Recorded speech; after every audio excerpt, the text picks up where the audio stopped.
আসসালামু আলাইকুম। যে যেখান থেকে আমার ভিডিওটি দেখছেন সবাইকে আন্তরিকভাবে ধন্যবাদ জানাচ্ছি। আমি একটি যে ভিডিওটি করছি এটি বন্যার্তদের সহযোগিতায় হাত বাড়ানোর আহ্বান জানিয়েছে তাহরিমা। একে সবাই চিনেন, আন্দোলনের সময় সে অনেক কথাই বলেছে এবং আন্দোলন হয়েছে। এই শিক্ষার্থী মেয়েটির বয়স কিন্তু বেশি না, অল্প হলেও সে কিন্তু এখন বন্যার্তদের পাশে।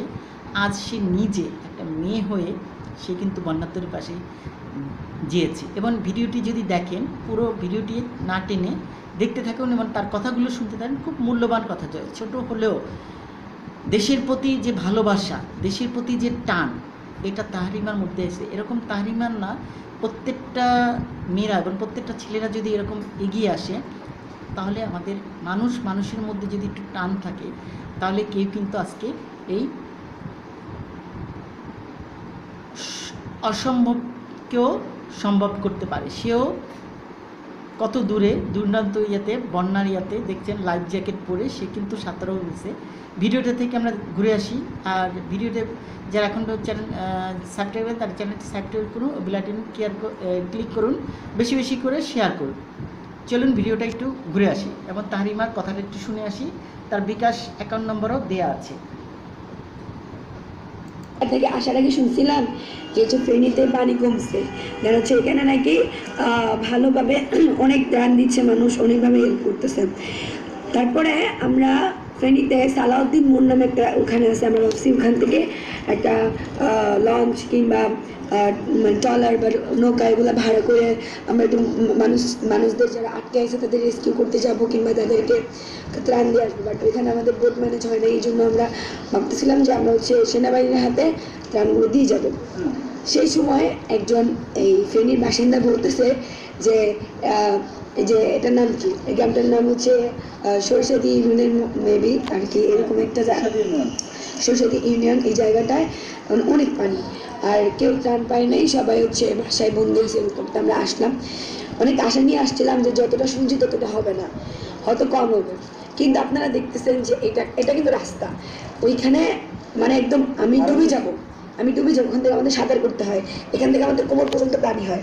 এই অবস্থা, এত খারাপ অবস্থা। আর আমাদের ত্রাণ ছিল 234টা ফ্যামিলিকে দেওয়ার মতো, এখানে 234টা ফ্যামিলির থেকেও অনেক বেশি ফ্যামিলি আছে। একটা ছাদে 7-8টা করে ফ্যামিলি, তাদের মেম্বার হচ্ছে এক একজনের মেম্বার হচ্ছে 6-7 জন করে, প্রায় 25-30 জন এক একটা বাড়িতে। এখানে আমরা অনেক মানে আমাদের ত্রাণের সংখ্যা খুব কম ছিল, কারণ আমরা যতটুকু পারছি খুব কম সময়ে তা জোগাড় করার চেষ্টা করছি।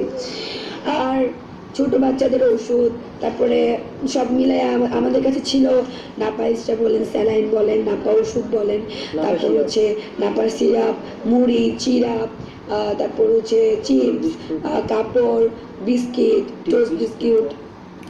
এই ভিডিওটা আমি তৈরি করেছি আপনাদের জন্য এবং এটি আমি বোঝাতে চাচ্ছি তাহরিমা যেভাবে এগিয়েছে এবং যতটুকু পেরেছে, ওরা সেই সহযোগিতা নিয়েই কিন্তু বন্যার্তদের পাশে দাঁড়িয়েছে। এবং দেখছেন যে ও সাঁতার কাটতে ছিল, ওর কিন্তু পানিতেও নামছে, সাঁতার কাটছে এবং বৃদ্ধাদেরকেও হেল্প করছে। যদি বিষয়টা একটু খেয়াল করেন তাহলে দেখতে পারবেন। সব ছিল, মানে শুকনো খাবারের মধ্যে যা যা লাগে, রুটি, পানি, বিশুদ্ধ পানি সব ছিল।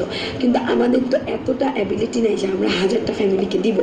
আমাদের 234টা ফ্যামিলিকে দেওয়ার মতো অ্যাবিলিটি ছিল, যেটা আমরা দিয়েছি ইতিমধ্যে। আমরা এখন তারপর শুনলাম যে নোয়াখালীর অবস্থা অনেক খারাপ, ওইখানে নাকি মানুষের গলা অব্দি পানি উঠে আসে, কিন্তু এখানে আপনার নেই, পর্যাপ্ত রেস্কিউ টিম নেই, যারা যাইতে পারতেছে না, এখানে যাইতেছে না ওরা, এখানে ত্রাণ তো দূরের কথা, ওরা উদ্ধারই হইতে পারতেছে না। তো আমরা এখন আমাদের যে অর্ধেক পুরাটা যে টিম আছে তার মধ্যে অর্ধেক যাবে হচ্ছে ঢাকা ব্যাক করবে, আর অর্ধেক যাবে হচ্ছে নোয়াখালী, কারণ ওইখানে পরিস্থিতিটা দেখে তারপর ওখানে জানানোর পরে আমরা ফান্ড আবার জোগাড় করবো। আপনারা যা পারেন তা দিয়ে আমাদের একটু সহায়তা করবেন। সবচেয়ে বড় কথা হচ্ছে যে আমরা শুনছিলাম মাঝখান দিয়ে যে ফেনীর পানি কমছে বা নোয়াখালীর পানি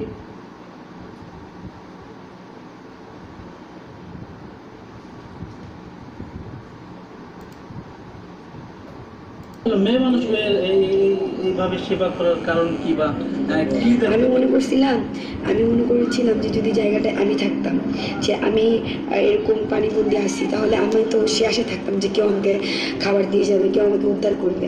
এটা মনে করে নিজেকে ওনাদের তারিমাকে অসংখ্য ধন্যবাদ। তার বিকাশ নাম্বারটি আমি একটু বলে দিচ্ছি। সে আহ্বান জানিয়েছে 01681254649, এটা তার বিকাশ অ্যাকাউন্ট নাম্বার। তারা এখন বন্যার্থদের কাজ করতেছে। আমি নাম্বারটি আবার বলছি 0168112544649। পারলে আপনারা এই বিকাশ নাম্বারে তাকে সহযোগিতা, এই ছোট বাচ্চা মেয়ে বলা যাবে না, এক হিসেবে অনেক ছোট, কিন্তু শিক্ষার্থী হিসেবে ও যেভাবে আন্দোলনের পর এবার যে বন্যার্থদের যে কাজ করতেছে, এটাও কিন্তু আমাদের অনেক কিছু শেখার আছে। আসুন, এরকম তাহারিমা শুধু দেয় না, অনেক শিক্ষার্থীরাও এরকম এগিয়ে আসে। এরকম সারা জনগণকে আমি বলবো, সবাই যদি আমরা সম্মিলিতভাবে যদি এগিয়ে আসি, বিএনপি জামায়াত সমস্ত রাজনীতি দল যদি এক হয়ে বন্যার্থদের পাশে যদি দাঁড়ান এবং বন্যার্থদের, অবশ্যই আল্লাহ তাআলাই আমাদেরকে দেবে। ভালো থাকুন, সুস্থ থাকুন। নতুন নতুন ভিডিও নিয়ে আমি আবার আপনাদের সামনে চলে আসবো। এ পর্যন্ত বিদায় নিচ্ছি। খোদা হাফেজ।